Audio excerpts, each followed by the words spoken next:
반갑습니다. 반갑습니다. 예. 성도님들 혹시 책 읽는 거 좋아하시나요? 우리가 성경책은 너무나 자주 읽기 때문에, 너무 읽는 걸 좋아하기 때문에 성경책 말고 혹시 성경책 외에 다른 책 읽는 거를 좋아하시나요? 웅성웅성 하네요. 예. 저는 소설 읽는 거를 좀 좋아합니다. 이제 소설 중에서도 요즘은 좀 잘 못 읽는데 학생일 때는 무협지를 굉장히 좋아했습니다. 무협지 다들 어떤 내용인지 아시죠? 사실 이 무협지라는 장르의 내용은 대동소이합니다. 거의 그 내용이 다들 비슷비슷합니다. 무림이라는 세계를 지배하고자 하는 어떤 단체가 어떤 가문이나 어떤 단체를 이렇게 멸문, 다 죽여버립니다. 그런데 거기서 어떻게 살아남은 사람이 바로 주인공입니다. 이 주인공이 우연에 거듭되는 기연으로 인해 강해지게 되고 자신의 이제 복수를 함으로써 그 무림을 지배하려고 하는 세력의 야욕을 꺾는다라는 내용이 보통 무협지의 내용입니다.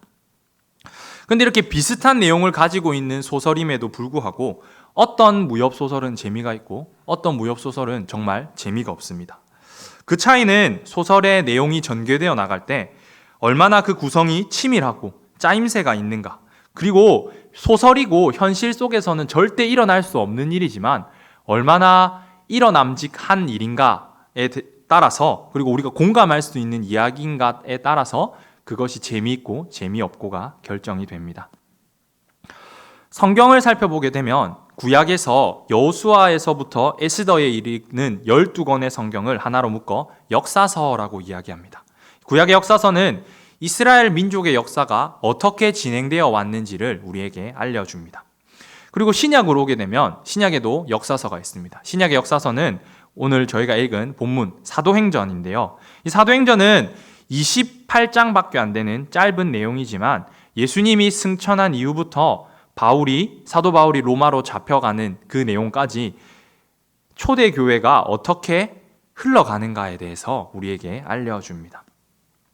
구약의 역사서는 12권이나 되는 긴 양을 차지하고 있는 만큼 그 흐름이 그렇게 빠르지만은 않습니다. 그런데 신약의 역사서는, 사도행전은 굉장히 그 흐름이 빠르게 진행되어 갑니다. 등장인물들이 수시로 바뀌면서 초대교회가 어떻게 흘러가는가, 성장해 가는가에 대해서 우리에게 알려주는데, 그 중에서도 아마 가장 중심이 되는 인물이 있다면 바로 사도 바울일 것입니다. 바울은 사울이라는 이름으로 사도행전 7장 마지막 절에 등장합니다. 스데반이 돌로 쳐 죽임을 당하는 그 장면에서 등장하는데, 바울의 첫 등장은 교회를 억압하는 모습이었습니다.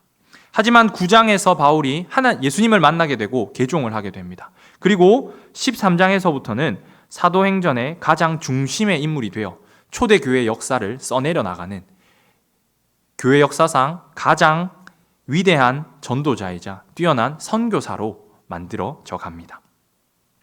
오늘 이 시간 함께 살펴볼 본문 말씀은 교회를 박해하던 그 사울이 신약 역사서의 가장 중심적인 인물이 되어가는 한 가운데 있는 과정입니다.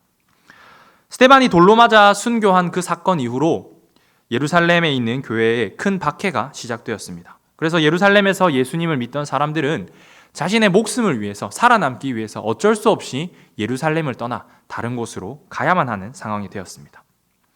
그때 예루살렘의 박해에 앞장섰던 청년이 바로 사울이라는 청년이었습니다. 사도행전 13장까지는, 9장부터 13장까지는 사울이라는 이름이 사용되고 13장에서부터 바울로 바뀌지만 오늘은 헷갈리지 않기 위해서 제가 바울이라고 통칭해서 사용하도록 하겠습니다. 바울은 자신이 할 수 있는 최선을 다해서 교회를 핍박했습니다. 예루살렘에서 교회를 핍박하는 것이 부족해서 저 멀리 떨어진 3일 길을 가야 하는 다메섹이라는 지방에까지 가면서 교회를 핍박하고 예수 믿는 사람들을 잡아 넣으려고 합니다. 그런데 그 과정에서, 다메섹으로 향하여 가는 그 과정 속에서 예수님을 만나게 되고 더 이상 핍박자, 박해자가 아닌 예수님을 전하는 전도자의 삶을 살아가게 됩니다. 다메섹에 있던 사람들은 이 바울의 변화를 굉장히 의아하게 생각했을 것입니다. 바울에 대한 소문을 들었을 것입니다. 바울이라는 사람이 우리 예수 믿는 사람들을 잡아 넣는다더라. 잡아서 어떻게 해서든지 찾아내서 감옥에 넣으려고 한다더라. 그런데 막상 바울이 다메섹에 도착했는데 예수님을 믿어라고 말하기 시작한 것이었습니다. 의심스러웠고 혹은 바울이 예수님을 믿는 척하면서 혹시 동조하는 사람들을 찾아서 더 많은 사람들을 잡아 넣으려고 하는 새로운 방법이 아닌가라는 의심을 했을지도 모릅니다. 그리고 바울이 다메섹에서뿐만 아니라 나중에 예루살렘으로 돌아오게 되는데, 예루살렘으로 돌아왔을 때도 마찬가지로 많은 사람들이 바울을 향해 의심의 눈길을 거두지 않았습니다. 바울의 이 개종에 대하여 의심이 넘쳐나는 그 상황에서 바울을 변호해 준 사람이 바나바라는 사람이었습니다. 예루살렘에 남아있던 예수님의 제자들이 바울의 개종에 대해 의심을 할 때 바나바의 변호로 인해서 제자들이 바울을 받아들였고 바울의 개종을 믿게 되었습니다. 하지만 여전히 바울에게 문제가 있었습니다. 바울을 둘러싸고 있는 문제가 있었습니다. 이 당시 예수님을 따르는 사람들과 교회를 핍박하는 사람들은 서로 정반대의 위치에 서 있는 사람들이었습니다. 그런데 자신들의 편이라고 생각했던, 자신들의 행동대장이라고 생각했던 이 바울이라는 청년이 하루아침에 반대편으로 돌아서 버리니 이 교회를 핍박하는 사람들 입장에서는 바울은 배신자였고 바울을 죽이고자 하는 사람들이 참 많이 있었습니다. 그래서 예루살렘에 있던 사람들은 바울을 그의 고향인 길리기아 다소로 보내버렸습니다. 교회를 억압하는 선두주자였다가 개종을 하고 그 뒤로는 열심히 복음을 전하는 모습을 보였던 바울이 혜성 같은 등장만큼이나 갑작스럽게 자취를 감춰버렸습니다. 그렇게 10년이라는 세월이 흘러갔습니다. 한편 스데반의 순교 이후 예루살렘을 떠나 도망쳤던 많은 그리스도인들은 로마 지역 곳곳으로 퍼져나갔습니다. 그중 몇 사람이 안디옥에서 예수 그리스도의 말씀을 전했는데 그때 놀라운 역사가 일어났습니다. 우리 오늘 본문 말씀의 21절을 함께 읽도록 하겠습니다. 주의 손이 그들과 함께 하심에 수많은 사람들이 믿고 주께 돌아오니라. 아멘. 몇 사람이 복음을 전했습니다. 사실 이전까지는 예수님이라는 이 사람을, 예수 그리스도라는 이 존재를 유대인들 사이에서만 전했는데 이 당시 안디옥에 갔던 몇 사람이 예수님을 믿지 않던 유대인이 아닌 헬라인에게 복음을 전했습니다. 그런데 그때 주님의 손이 그들과 함께 하셨고 수많은 사람들이 예수님을 믿는 역사가 일어났습니다. 당연히 유대인뿐만 아니라 많은 이방인들, 예수님에 대한 기초적인 지식이 전혀 없던 사람들이 돌아왔고 이 놀라운 사실은 예루살렘에까지 알려졌습니다. 이 상황을 통해서 우리가 오늘 함께 생각해 볼 점은 먼저 복음의 역사가 우리의 힘으로 일어나는 것이 아니라는 것입니다. 복음의 역사는 오로지 하나님께서 일으키는 것입니다. 많은 사람이 복음을 전한 것도 아니었습니다. 오늘 말씀을 보면 20절 말씀에 보면 몇 사람이라고 얘기하고 있습니다. 매우 적은 수의 사람들이 복음을 전했는데 그 일로 말미암아 안디옥에 있던 수많은 사람들이 예수님을 믿는 역사가 일어났다라는 것이었습니다. 이 안디옥에 있던 사람들은 예수님을 믿을 준비가 되어 있는 사람도 아니었습니다. 고대의 큰 도시들이 다 그러하듯이 안디옥에도 수많은 우상이 존재했고 육체의 쾌락을 쫓는 사람들이 살아가는 그런 도시였습니다. 거룩함, 세상과의 구별됨을 이야기하는 예수 그리스도의 말씀이 도저히 받아들여질 만한 곳이 아니었던 곳이 바로 안디옥이라는 곳이었습니다.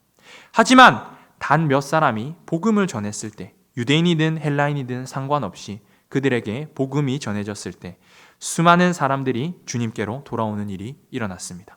그리고 그 이면에는 방금 저희가 읽은 21절의 말씀처럼 주의 손이 그들과 함께 하였기 때문에 가능한 일이었습니다. 복음은 우리의 힘으로 전하는 것이 아닙니다. 우리는 복음을 전하는 도구일 뿐입니다. 복음이 전해지는 것은 오로지 하나님께서 하시는 일입니다. 우리와 관계가 매우 가깝고 친한 사람들에게 아무리 예수님 믿어라 말해도 그 사람이 우리의 말 때문에 예수님을 믿지는 않습니다. 하나님께서 은혜를 주시지 않는다면 예수님을 믿을 수 없는 것과 같이 우리가 아무리 복음을 열심히 전한다고 해도 우리의 능력으로 인해서 모두가 복음을 받아들이지는 않습니다. 따라서 우리가 복음을 전했을 때 그 복음을 전함에 합당한 열매가 없다고 해서 실망할 필요가 없습니다. 반대로 한번 복음을 전해봤는데 그 복음에 열매가 없다라고 해서 실망할 이유도 전혀 없습니다. 비록 우리가 지금 코로나로 인한 제약으로 인해 마음껏 복음을 전할 수는 없습니다. 하지만 언젠가 다시 마음껏 복음을 전할 수 있는 상황이 되었을 때 복음을 전할 수 있도록 잘 준비하고 있어야 할 것입니다. 다시 복음을 전할 수 있는 상황이 되었을 때 지혜롭게 복음을 전할 수 있어야 할 것입니다. 제가 대학을 졸업하고 한동안 거리 전도를 했습니다. 일주일에 한 번 날을 정해 하루에 한 3시간 정도씩 거리에서 복음을 전했습니다. 거리에서 복음을 전해보신 분들은 알겠지만 이 거리에서 모르는 사람들을 대상으로 복음을 전한다는 것이 참 쉽지가 않습니다. 복음을 전한다고 해서 그 사람들이 호의적인 반응만 보이는 것도 아니고 또 혹 호의적인 반응을 보이고 교회에 나왔다고 하더라도 그 사람이 계속해서 교회에 남아있는 경우가 잘 없었던 것 같습니다. 그런데 이렇게 전도를 시작한 후에 비록 거리에서 직접 복음을 전했던 사람이 아니라 하더라도 다양한 경로를 통해 새로운 사람들이 교회에 오는 것을 보고 그것을 경험한 적이 있었습니다. 우리는 하나님께서 일하시는 방식을 우리가 온전히 다 알 수가 없습니다. 왜냐하면 하나님의 방식은 우리의 생각을 뛰어넘는 방식이기 때문입니다. 제가 과외를 잠깐 한 적이 있었습니다. 아이들을 수학 과외를 했는데 이제 문제를 풀어주는데 아는 사람의 입장에서는 매우 쉬운 문제인데 전혀 모르는 아이들에게 있어서는 너무나 어려운 문제가 아는 제가 풀어주니까 쉽게 풀리는 것을 보고 한 아이가 와, 마술 같다라는 농담을 한 적이 있었습니다.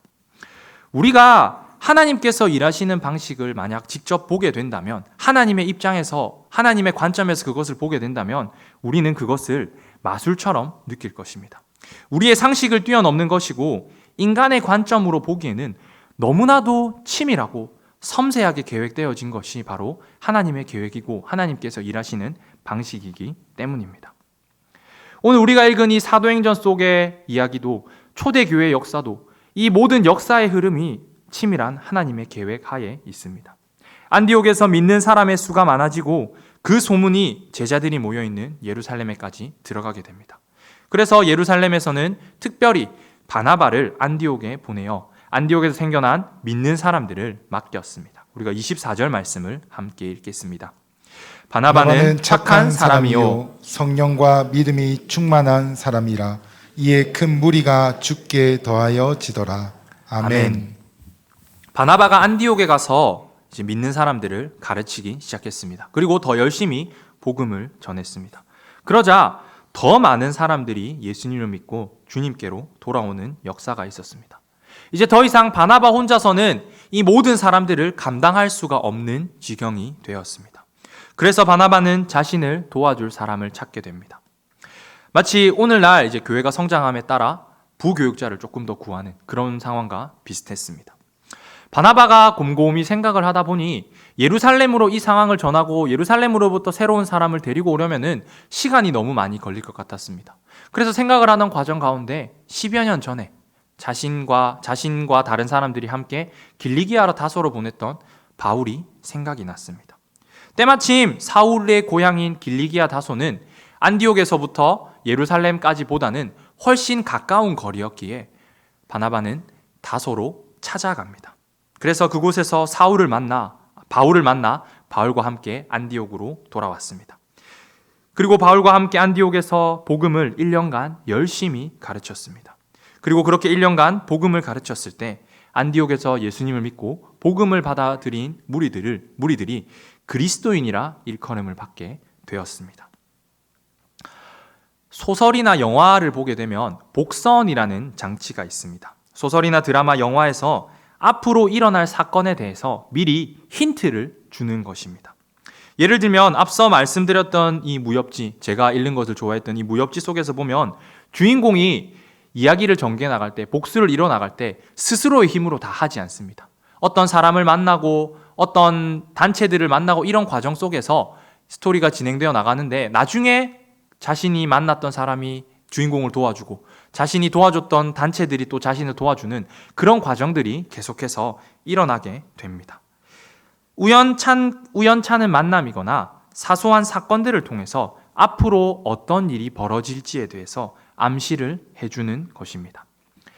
하나님께서 써나가시는 놀라운 역사 속에도 이러한 치밀한 구성이, 이러한 암시가 포함되어 있습니다. 사울의 등장과 개종, 그리고 사울이 다소로 가게 된 그 사건만을 두고 보았을 때는 이 사건이 도대체 무엇을 의미하는가 아무 의미가 없어 보입니다. 그냥 예수님을 받겠던 한 사람이 예수님을 만나고 개종했다 정도의 이야기밖에 되지 않습니다. 하지만 오늘 본문 말씀을 시작으로 앞으로 벌어질 하나님의 계획 속에서는 그 과정이 너무나도 놀라운, 너무나도 중요한 최초의 시작점이었고 하나님께서 진행해 나가실 복음 전파 이야기의 복선인 것입니다. 우리가 이 시간 바울의 입장에서 잠깐 생각을 해봤으면 좋겠습니다. 바울은 가말리엘이라고 하는 당대 최고의 스승 밑에서 공부를 했습니다. 오늘날로 따지면 서울대학생 혹은 하버드 대학생 정도 되는 높은 교육기관에서 공부를 한 사람이었습니다. 성경을 매우 잘 아는 사람이었습니다. 그런데 웬 예수라는 청년이 한 명 나타나서는 말씀을 가르친다라면서 가르치기 시작하는데 자신이 평생 배워온 과는 너무나도 달랐고 인정하고 싶지 않은 이야기를 했고 심지어는 그 가르침 때문에 자신이 지나왔던 모든 과거가 송두리째 부정당하는 느낌을 받았을지도 모릅니다. 그래서 우리가 일반적으로 생각할 때는 왜 저렇게까지 하나 할 정도로 열심히 예수 믿는 사람들을 핍박하였을 것입니다. 이후에 어찌됐건 바울은 자신이 할 수 있는 최선을 다해 교회를 핍박했습니다. 그런데 갑작스럽게 예수님을 만나게 되었고 예수님이 진짜 자신들이 기다려왔던 메시아, 그리스도라는 것을 깨닫게 되었습니다. 그리고 그것을 알게 되었을 때 바울의 마음속에는 예수님을 전하고 싶은 열망이 끊임없이 불타올랐을 것입니다. 그래서 앞뒤 상황도 재지 않고 우리가 상식적으로 생각해 볼 때는 그렇게 하면 안 되는 상황이었음에도 불구하고 자신이 교회를 다니는 사람들, 예수 믿는 사람들을 핍박하기 위해 찾아갔던 다메섹에서 예수님을 전하기 시작한 것이었습니다. 그리고 갈라디아서 1장 17절과 18절에서는 바울이 자신의 행적에 대해서 이렇게 이야기하고 있습니다. 우리가 함께 읽겠습니다. 또 나보다도 먼저 된 자들을 만나려고 예루살렘으로 가지 아니하고 아라비아로 갔다가 다시 다메섹으로 돌아갔노라. 그 후에 3년 만에 내가 게바를 방문하려고 예루살렘에 올라가서 그와 함께 15일을 머무는 동안. 아멘. 바울이 다메섹에서 복음을 전할 때에 다메섹에서만 있었던 것이 아니라 그 옆 지방 아라비아 지방까지 다니면서 무려 3년간 그렇게 복음을 전했다는 것입니다. 물론 이 바울이 이렇게 복음을 전했을 때 대단한 열매가 있었던 것은 아닌 것 같습니다. 왜냐하면 바울의 이전 행적들에 대한 의심이 바울에게 여전히 남아 있었고 그 의심이 바울이 예수님의 제자들을 만나러 예루살렘에 갈 때까지 이어졌기 때문입니다. 앞서 얘기했듯이 바울이 예루살렘에 가서 이 제자들을 만났을 때 자신을 향한 의심의 눈총이 계속되는 것을 느꼈을 것이고 바울은 그것이 굉장히 억울했을 것입니다. 왜냐하면 사실 바울의 세상적인 지위로 봤을 때 예수님의 제자들은 바울과는 비교할 수가 없는 사람이었습니다. 바울과 비교했을 때 이 예수님의 제자라는 사람들은 비천한 신분의 존재들이었고 교육도 제대로 받지 못한 그런 사람들이었습니다. 그런데 바울이 그런 세상의 기준들을 다 내려놓고 오직 예수님을 믿기 때문에 그 제자들과 사귀자고 했지만 제자들이 자신을 인정해 주지 않고 여전히 자신을 의심했기 때문에 바울의 입장에서는 굉장히 억울하기도 하고 기분이 나쁘기도 하였을 것입니다. 그때 바울을 변호해 준 사람이 바로 바나바였습니다.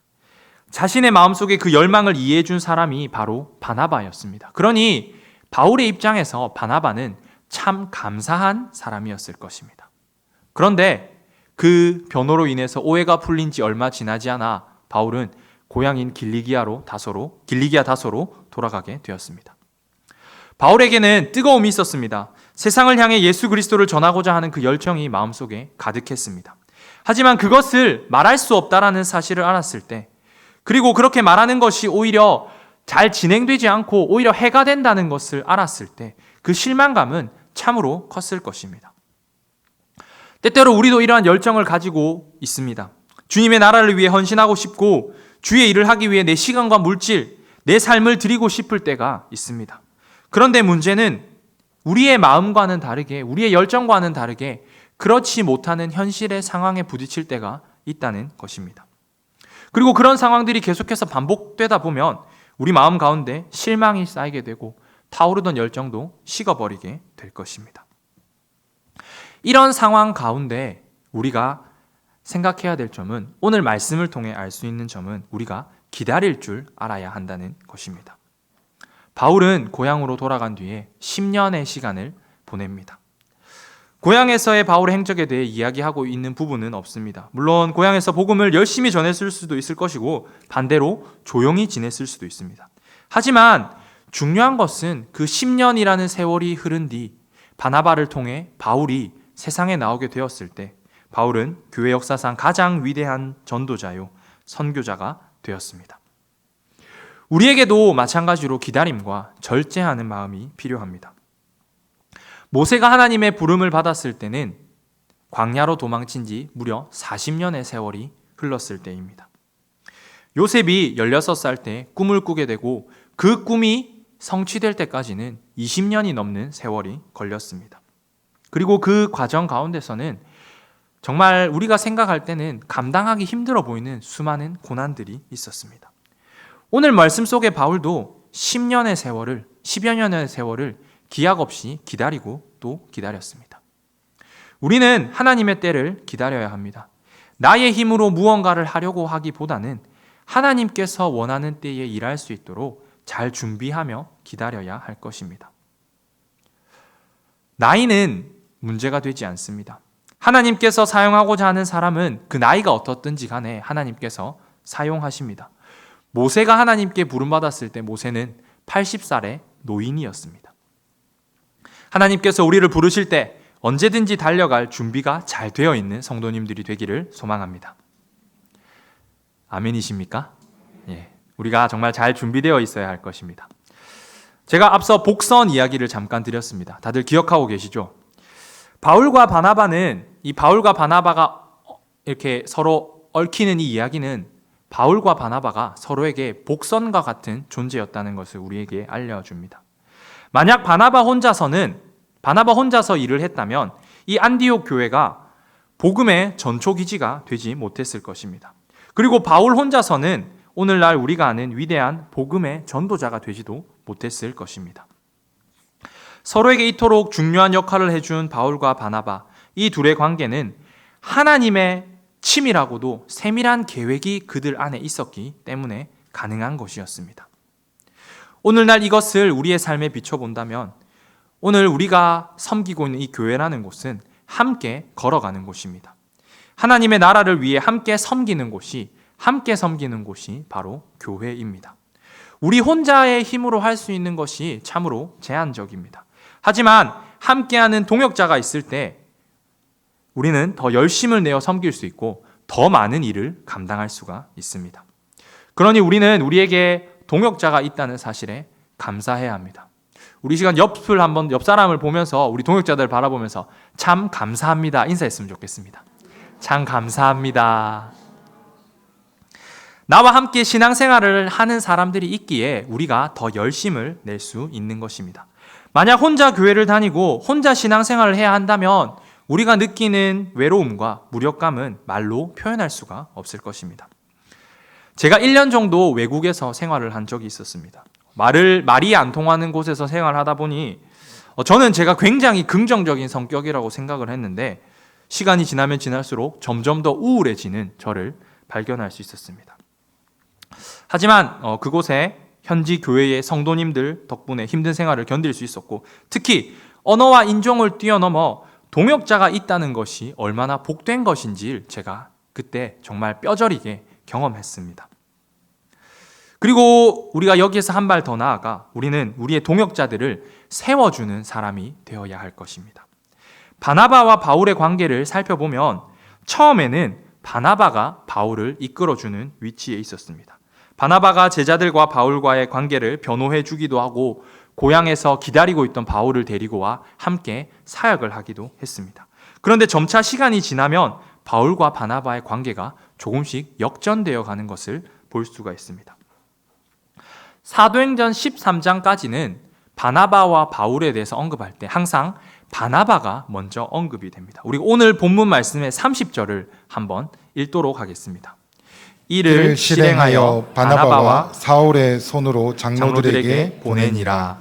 아멘. 예루살렘에 기근이 들자 그 기근이 든 예루살렘 교회를 구제하기 위해 구제금을 보내는데 그때 바나바와 바울이 가게 됩니다. 그런데 이때 바나바와 바울의 관계를 주도했던 사람은 바나바였습니다. 바나바가 먼저 언급되고 있습니다.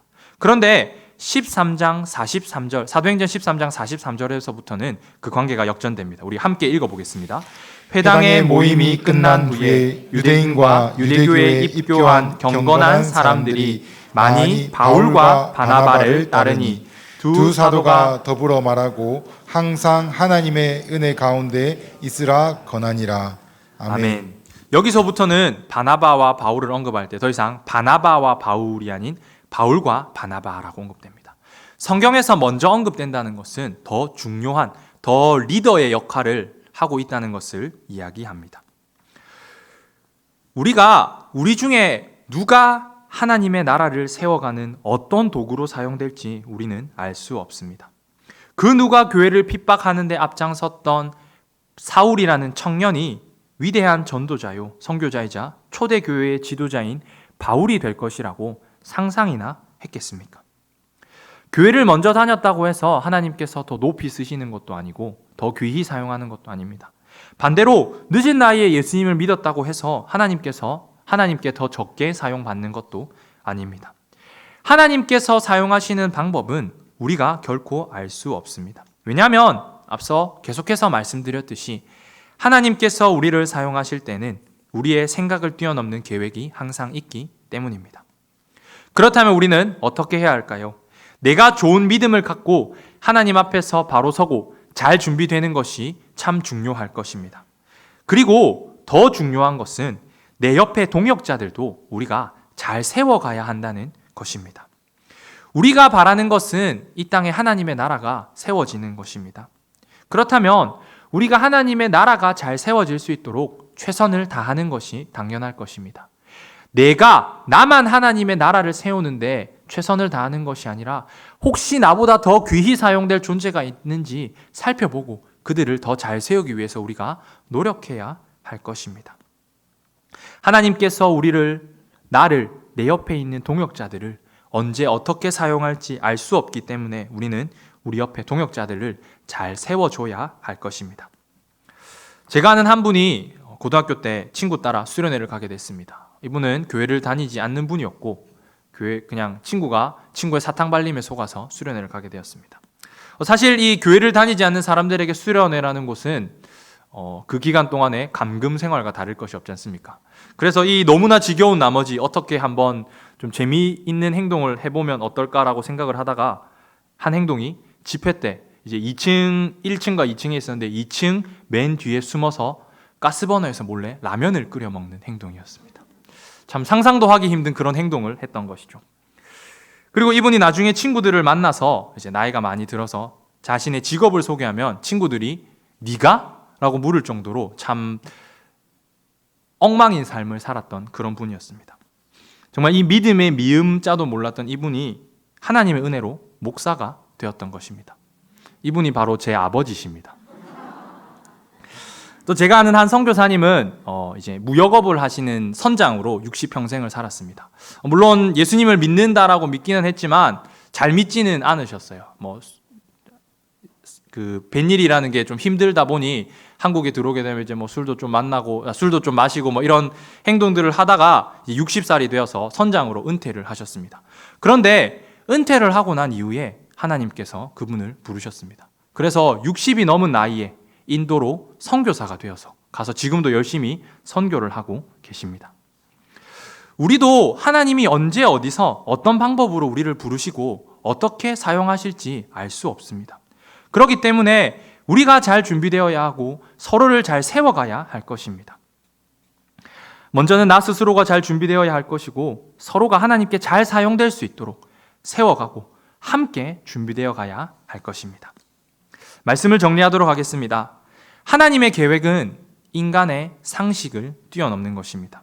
하나님께서 나를 언제 어디서 어떻게 사용하실지, 내 옆에 동역자들을 언제 어디서 어떻게 사용하실지 우리는 알 수 없습니다. 하지만 분명한 것은 하나님께서는 너무나도 치밀하고 완벽한 계획을 우리 삶 가운데 이미 두셨다는 것입니다. 바울의 삶은 하나님의 완벽한 계획 아래에 있었고 바나바 또한 그러했습니다. 사랑하는 성도 여러분, 나 스스로가 잘 준비되는 것은 당연한 일일 것입니다. 그리고 우리는 한 발 더 나아가 우리의 동역자들과 함께 세워져 가야 할 것입니다. 서로를 권면하고 사랑하고 서로를 위해 기도해야 할 것입니다. 바울과 바나바처럼 서로 함께 세워져 감으로써 하나님의 놀라운 계획에 사용되는 이 자리에 모인 모든 성도님들이 되기를 간절히 소망합니다.